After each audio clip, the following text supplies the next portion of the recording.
Começamos um novo quadro dentro do canal Tempo da Palavra. E o objetivo é trazer pessoas que têm servido ao Senhor de modo exemplar. O nome desse novo quadro é Com a Palavra. Convidamos o nosso pastor Marcos Mansur, que nos trará uma reflexão acerca da igreja da atualidade. Com a palavra, pastor Marcos Mansur. Ok, Paulo Mendes Glória. É com prazer, muita alegria, e nós queremos fazer aqui um breve retrato, um breve apanhado do contexto da nossa geração de igreja comparado com a igreja de Atos dos Apóstolos, principalmente. Pastor, há alguma diferença da igreja primitiva para a igreja contemporânea? A igreja tem seguido os caminhos da igreja primitiva? Olha, há uma diferença sim, uma diferença até muito acentuada. É claro que nós compreendemos a questão de cada contexto histórico, do momento, da história, da realidade em que a igreja de Atos dos Apóstolos nasceu e se desenvolveu e cresceu, e também o contexto que nós vivemos hoje de igreja, mas é aquilo que a gente precisa passar para os nossos amigos. Uma coisa é o contexto, nós podemos sim trabalhar o contexto, mas outra coisa é a essência daquilo que se vive. E a nossa preocupação é que eu acho que nós nos desvirtuamos da essência daquilo que é a igreja e daquilo que deve ser a igreja primitiva. Pastor, então o senhor acha que as atitudes dos líderes têm sido diferentes das atitudes dos apóstolos da igreja primitiva? É exatamente isto. Quando nós falamos em postura de liderança, porque nós sabemos que o líder, ele influencia diretamente esta qualidade da essência que nós estamos aqui querendo falar da igreja e do evangelho. Quando nós olhamos para Atos dos Apóstolos, nós vamos ver líderes comprometidos com a doutrina, por isso que inclusive está a expressão em Atos 2, a doutrina dos apóstolos, que era a doutrina da palavra, a doutrina de Jesus Cristo. Eram homens comprometidos com oração, eram homens comprometidos com a essência e que pregavam a verdade, independente de quem essa verdade ela seria dirigida, para quem ela seria dirigida. E hoje não, hoje infelizmente nós nos desvirtuamos desta essência. Nós temos líderes que querem agradar pessoas, nós temos líderes que pregam uma palavra palatável, nós temos líderes que pregam uma palavra de um evangelho fácil, de um evangelho de troca, de um evangelho de barganha.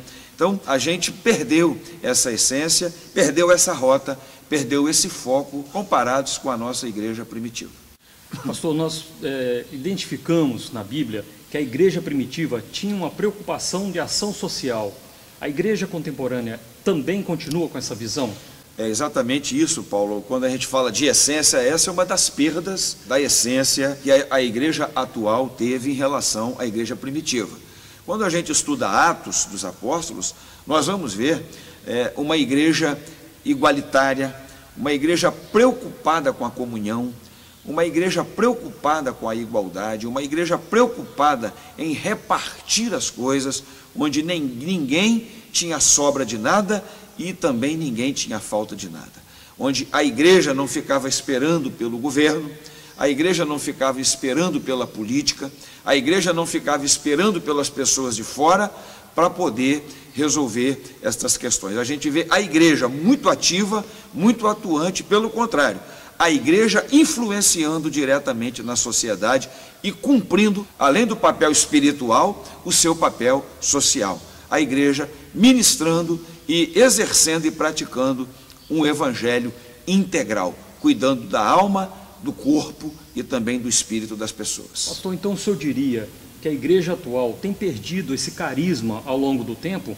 Diria sim, Paulo.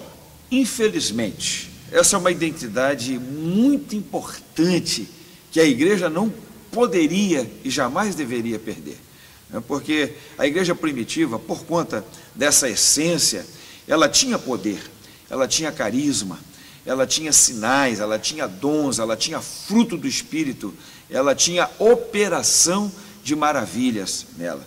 E é importante a gente dizer isso. Quando a gente perde a essência social da igreja, a identidade, a razão maior da igreja existir, consequentemente, a gente perde também esse poder, a gente perde também, infelizmente, a essência espiritual. É por isso que hoje a gente vê muito pouco amor, muito pouca comunhão, muito pouca empatia dentro das igrejas, muito poucas curas de verdade, sem manipulações, né? Curas espontâneas, milagres que realmente são bíblicos, são verdadeiros e existem. Por quê?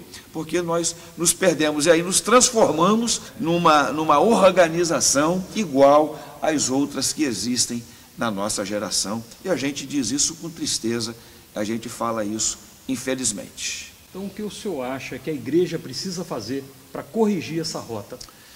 Olha, Paulo, nós vivemos uma gravíssima crise na nossa geração, no nosso tempo, neste momento, em todos os níveis, em todos os aspectos. E, sem dúvida alguma, nós podemos pontuar aqui e dizer que a igreja é a grande culpada disso. Mas, ao mesmo tempo, a igreja é a grande solucionadora disso daí.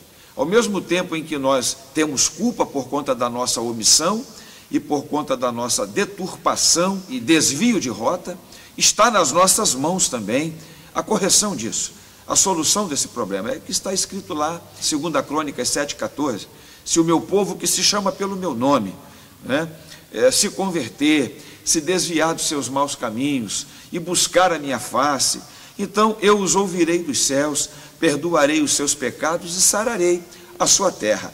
Então, a solução está na mão da igreja, porque a igreja tem o Espírito Santo, e é o Espírito Santo que está faltando nessa nossa geração. Agora, a igreja precisa propagar esse Espírito Santo, ela precisa voltar para as suas origens. A solução e a correção de rota está aí, lá em Apocalipse, capítulo 2, quando o Senhor Jesus fala para a igreja, dizer para a igreja voltar, né? Lembra-te, pois, a igreja de Éfeso, lembra-te, pois, de onde caíste, né? Volta à prática, arrepende-te e volta à prática das primeiras coisas. É isso que a igreja está precisando, voltar ao nosso estado espiritual primitivo, para que a gente possa novamente ter esta essência, ter essa pegada espiritual que nós precisamos ter, descobrir a verdadeira vocação da igreja, a verdadeira identidade. As pessoas precisam entender qual a sua função no corpo, isso é identidade. Para quê? Para que as pessoas descubram, isso depende de nós,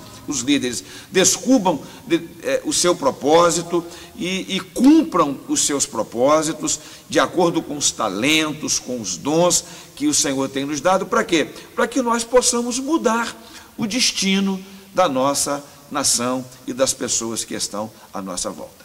Amém. Pastor, eu agradeço a sua participação, que nos honra muito neste canal. Muito obrigado. Um abraço para todos. Se você gostou, deixe o seu like, se inscreva, marcando o sino para receber mensalmente o vídeo e compartilhe com os amigos nas diversas redes sociais. Um abraço e até breve.